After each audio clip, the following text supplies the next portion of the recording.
Nous sommes en train de discuter, et vous posez des questions, et c'est évidemment bien légitime, d'un projet de loi qui n'a pas encore été soumis au Conseil des ministres.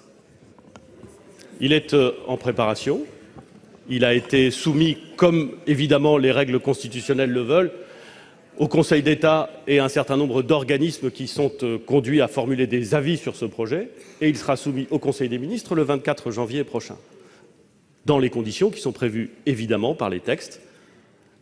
Il sera ensuite transmis à l'Assemblée nationale, et nous pourrons engager, et je pense que vous comme moi, monsieur le sénateur, en sommes impatients, nous pourrons engager la discussion précise sur l'ensemble des articles du texte. Je veux donc dire, n'allons pas plus vite que la musique, s'agissant de discussions pointues sur des articles d'un texte qui n'est pas encore soumis au Conseil des ministres. Premier point. Deuxième point, vous évoquez, je rappelle pour ceux qui l'auraient oublié que, si je me souviens même, et je parle sous le contrôle notamment du Sénat, les réformes des retraites passées qui sont intervenues par la loi ont, je crois, toujours été approuvées au terme d'une procédure dite accélérée. Je le dis pour bien montrer qu'il n'y a rien là d'exceptionnel, mais que c'est en général la règle en la matière. Voilà. Deuxième point, monsieur le sénateur. Vous m'interrogez sur la question de la conciliation dans un système par répartition et par points avec la notion d'âge d'équilibre.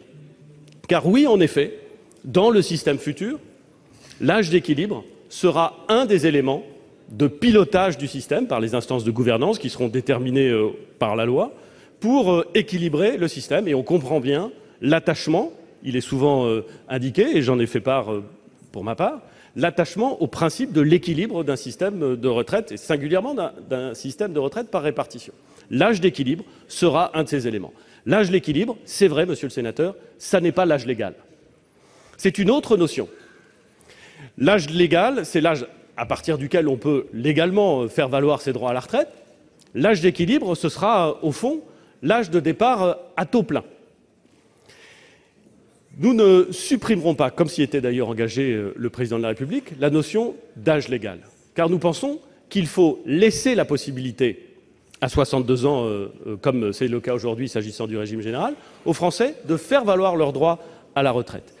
Pour certains d'entre eux, il est possible, il est loisible, et il peut même être opportun de faire valoir ses droits à la retraite à compter de 62 ans. Pourquoi, monsieur le sénateur, voudrait-on priver les Français de cette possibilité? Mais nous voulons créer l'âge d'équilibre de façon à inciter nos concitoyens à travailler, c'est vrai, plus longtemps, de façon, c'est vrai, à équilibrer le système de retraite par répartition. Ça n'est ni un gros mot, ni un scandale, c'est ce qui se passe dans tous les pays du monde.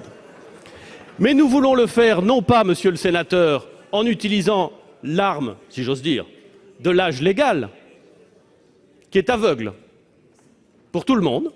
Nous voulons le faire en créant une incitation qui prendra en compte la réalité des parcours professionnels, non pas l'appartenance à telle ou telle entreprise ou à tel ou tel statut, mais la réalité du parcours professionnel, de façon à ce que la pénibilité, le handicap, bien entendu, les carrières longues puissent être prises en compte dans la détermination de l'âge de taux plein. De toutes ces questions, et on voit bien qu'elles sont passionnantes et qu'elles sont sensibles, de toutes ces questions, nous aurons l'occasion de débattre à l'Assemblée nationale, d'abord, c'est vrai, puis ensuite au Sénat, avec l'ensemble des indications nécessaires. Et je crois, mesdames et messieurs les sénateurs, que le débat sera riche, je suis certain qu'il sera intense, et je pense qu'il permettra collectivement, et c'est bien à cela qu'un Parlement sert, à produire une loi qui sera bonne, qui sera juste, et qui permettra à l'ensemble des Français, quel que soit leur métier, quel que soit leur statut, d'envisager la fin de leur activité professionnelle et la période à laquelle ils seront à la retraite avec sérénité. Je vous remercie.